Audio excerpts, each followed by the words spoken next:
উত্তর পশ্চিম বঙ্গোপসাগরে তৈরি হওয়া সুস্পষ্ট নিম্নচাপ বৃহস্পতিবার গভীর নিম্নচাপে পরিণত হবে। আর তার জেরে এই সপ্তাহে সমুদ্র উত্তাল থাকবে, বইতে পারে ঝোড়ো হাওয়া। সাধারণ মানুষ এবং পর্যটকদের সতর্ক করতে সুন্দরবন এবং দীঘার উপকূলবর্তী এলাকায় চলছে মাইকিং। একদিকে বঙ্গোপসাগরে তৈরি হওয়া গভীর নিম্নচাপ, তার দোসর অমাবস্যার ভরা কটাক, দুয়ের চোখ রাঙানিতে প্রমাদ গুনছেন উপকূলবর্তী এলাকার লোকজন।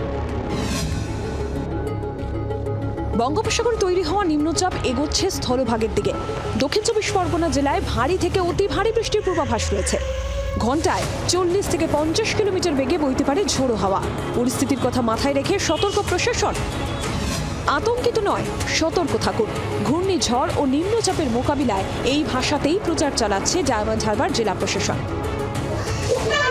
ঘনীভূত হচ্ছে নিম্নচাপ, আর সেই নিম্নচাপের জেরে ঝড় বৃষ্টি এবং জলোচ্ছ্বাস হতে পারে, এমনটা আবহাওয়া দপ্তরের খবর অনুযায়ী।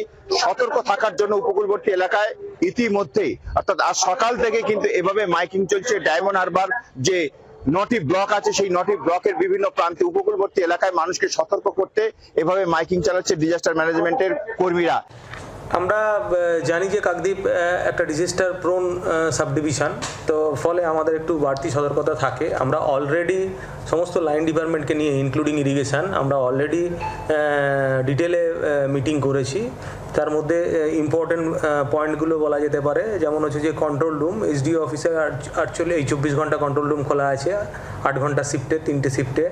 সিমিলারলি বিডিও অফিসকেও খুলতে বলা হয়েছে এবং লাইন ডিপার্টমেন্টকেও খুলতে বলা হয়েছে। কন্ট্রোল রুমে একটা খুলতে বলা হয়েছে। পুলিশ অ্যাডমিনিস্ট্রেশনকে বলা হয়েছে যে প্যাট্রোলিং করতে। বিপর্যয় ঘটলে যত তাড়াতাড়ি সম্ভব উদ্ধার কাজ শুরু করা, গাছ ভেঙে পড়লে তা কেটে সরিয়ে নেওয়ার জন্য প্রস্তুত ডিজাস্টার ম্যানেজমেন্টের কর্মীরা। আমরা সতর্ক আছি এবং প্রস্তুত আছি, এবং উপকূলবর্তী এলাকায় সমস্ত জনগণকে আমরা সুরক্ষিত জায়গায় স্থানান্তরিত করার জন্য মাইকিংও চালাচ্ছি। নামখানা, ফ্রেজারগঞ্জ, পাথর প্রতিমা, কাকদ্বীপ, বকখালি, গঙ্গাসাগর সর্বত্রই প্রশাসনের তরফে মাইকিং করে সতর্ক করা হচ্ছে। মৎস্যজীবীদের মাঝ সমুদ্রে মাছ ধরতে যেতে নিষেধের পাশাপাশি সমুদ্র স্নানের উপরও নিষেধাজ্ঞা জারি করা হয়েছে। পাশাপাশি সুন্দরবনে বেড়াতে আসা পর্যটকদেরও নদীতে যেতে নিষেধ করা হয়েছে।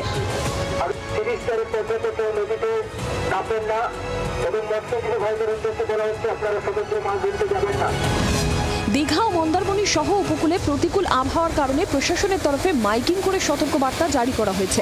সমুদ্র উত্তাল থাকায় পর্যটকদের সমুদ্রে নামতে নিষেধ করা হয়েছে। সমুদ্রে মাছ ধরার উপরও নিষেধাজ্ঞা জারি। মাইকিং করা হচ্ছে সমুদ্র উপকূলবর্তী এলাকায়, বিশেষ করে পর্যটকদের সমুদ্রে নামতে বাধা দেওয়া হচ্ছে। কোনো মৎস্যজীবী যেন সমুদ্রে না যায়, ফিরে আসেন। আজকে রাতের মধ্যেই তাদের ফিরে আসতে বলা হয়েছে এবং ইতিমধ্যেই অনেকেই ফিরে এসছেন। পরিস্থিতির উপর নজর রাখতে উপকূলের বিভিন্ন ব্লকে কন্ট্রোল রুম খোলার নির্দেশ দিয়েছেন জেলা শাসক। খুলে রাখা হয়েছে রেস্কিউ সেন্টারগুলিও। শুকনো খাবার, পানীয় জল, তারপলিন মজুদ রাখা হয়েছে। আমরা আমাদের ডিস্ট্রিক্ট এবং সাব ডিভিশন ব্লকের কন্ট্রোল রুম ওপেন করেছি এবং প্রত্যেক ভিডিওকে বলা হয়েছে, মিটিং করেছি যে যদি কোনো নিচু জায়গা থাকে, যদি সেখানে খুব প্রচন্ড বৃষ্টির যদি জল জমে, তাহলে মানুষকে সরিয়ে আনার জন্য আমরা পরিকল্পনা নিচ্ছি এবং কোথায় রাখবো, তার খাওয়া দাওয়ার কি হবে, সবকিছু আমরা প্ল্যান করে নিচ্ছি। নবান্ন থেকে উপকূলবর্তী জেলাগুলোর প্রশাসনের সঙ্গে নিয়মিত যোগাযোগ রাখা হচ্ছে। ব্যুরো রিপোর্ট, জি ২৪ ঘন্টা। বাংলার আওয়াজ, বাঙালির আবেগ, জি ২৪ ঘন্টা।